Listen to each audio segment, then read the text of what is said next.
The Lord be with you. And with your spirit. A reading from the Holy Gospel according to John. Glory to you, Lord. Since the Passover of the Jews was near, Jesus went up to Jerusalem. He found in the temple area those who sold oxen, sheep, and dogs, as well as the money changers seated there. He made a whip out of cords and drove them all out of the temple area with the sheep and oxen, and spilled the coins of the money changers, and overturned their tables. And to those who sold dogs, he said, "Take these out of here, and stop making my Father's house a marketplace." His disciples recalled the words of Scripture, "Zeal for your house will consume me." At this the Jews answered and said to him, "What sign can you show us for doing this?" Jesus answered and said to them, "Destroy this temple, and in 3 days I will raise it up."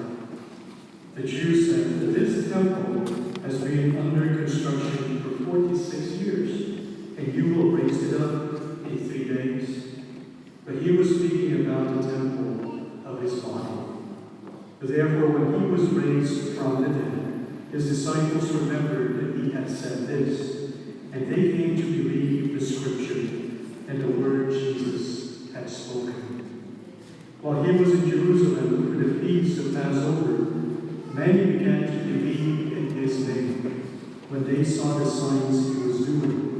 But Jesus would not trust himself to them because he knew them all and did not need anyone to testify about human nature. He himself understood it well.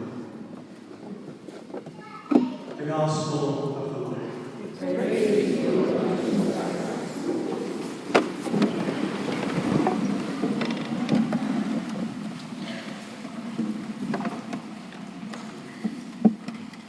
It's been a little over a month since I came to the parish.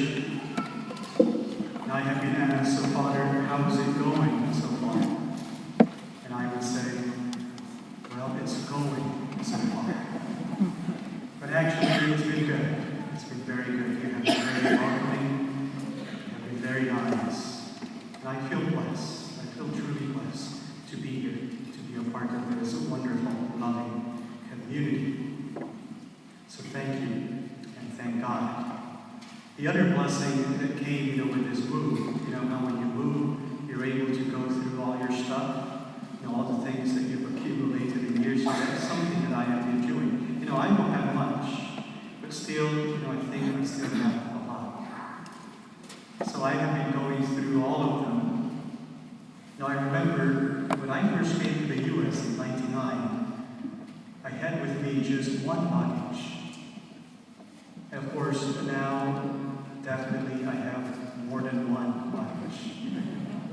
So these past days, I have been sorting them out, especially my books. And I still have a few boxes to open. Now, here's something that I would like you to do. When you go home, when you're home, sometime this week, I'd like you to go around the house, go in each of the rooms, and see all the things that you have that are there. And look at the things that you haven't used in years, the things that you don't even need anymore, or things that you don't even like that are still there. Now here's what you can do. Get a box and take all those things and place them in the box. And take that box to our parish school before Saturday, March 14th for their rummage sale. Now, there's no reason for us to be latching on to stuff that we haven't used for years, that we don't need anymore, that we don't even like. Turn those extra, unnecessary, unneeded items into support for our Holy Rosary Parish School. So do some house cleaning this week. Lent is this very special time. It's a holy season when we are invited, to simply follow to declutter, so to say, to do some cleansing, some cleaning, to let go, to detach ourselves from those stuff that we don't need. Too much stuff can get in the way of God. The more we have, the more distractions. The less we have, the more we are able to focus on the things of God, the things that really matter. Another cleaning, another cleansing that we are invited to do in this holy season of Lent is the cleaning, the cleansing of our soul. That's the more important cleaning, that's the more important cleansing that needs to take place. Our kids from the school would know what I'm going to say now. I was with them for the Ash Wednesday celebration, and I did ask them, I did tell them that if we do not take good care of our bodies, say we do not shower regularly, what's going to happen? You get dirty? We stink, right? Yeah, they know this. And it's the same thing with our soul.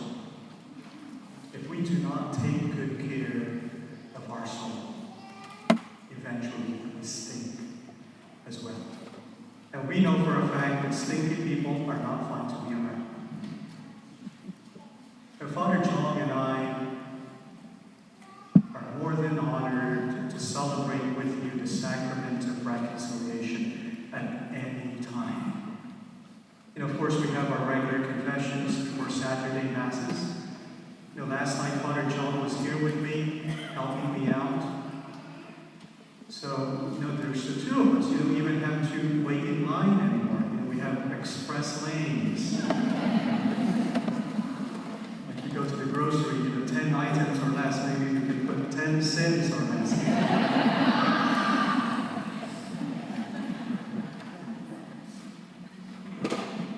At times, some parishioners don't go to their parish priest, and that's understandable. That's okay, because you don't want us to know you that much, I guess. But on Tuesday, March 17th, St. Patrick's Day, at 7 p.m. here at our church, we have our Lenten penance service, and there will be 7 other priests from our neighboring parishes who will be here to help us with confessions. So you will have a few choices. That event, if you may, would be our community soul cleansing celebration. March 17th, Tuesday at 7 p.m.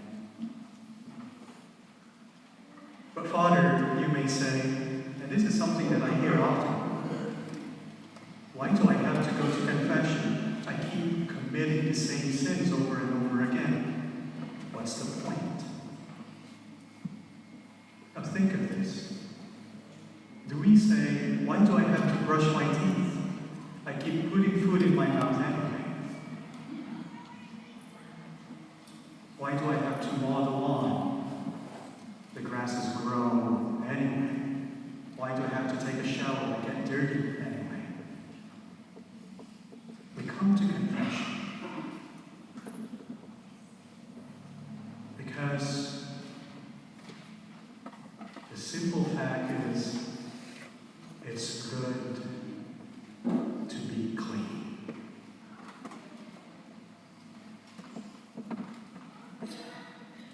Cleanliness, as our grammar school teacher would remind us, is next to godliness. Cleanliness is next to godliness. Pope Francis,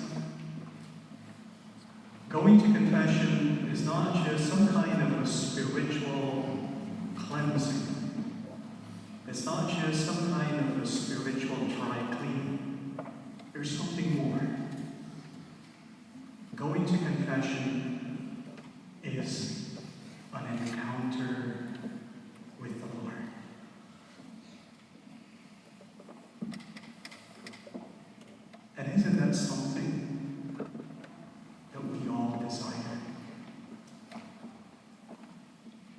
Isn't it something that we seek, that we long for? An encounter with the Lord.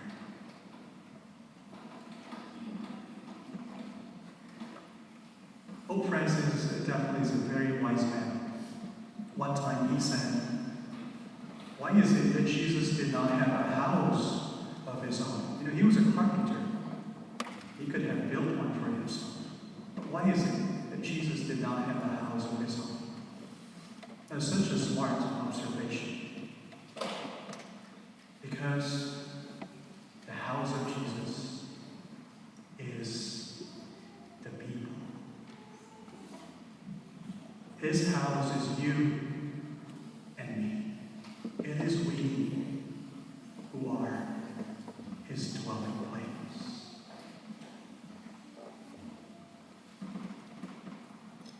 So we ask ourselves, especially as we continue on this journey of Lent in preparation for the great feast of Easter, what kind of a house, what kind of a dwelling place am I building for the Lord?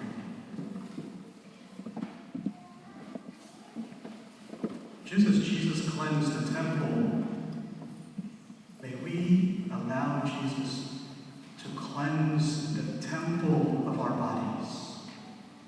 May we let him purge us, purify us, and cleanse us from all the stuff in here that shouldn't be here.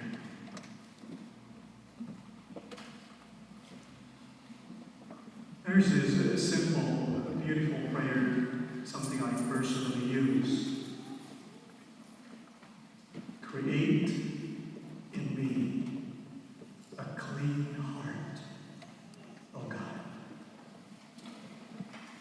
It's something I invite you to make it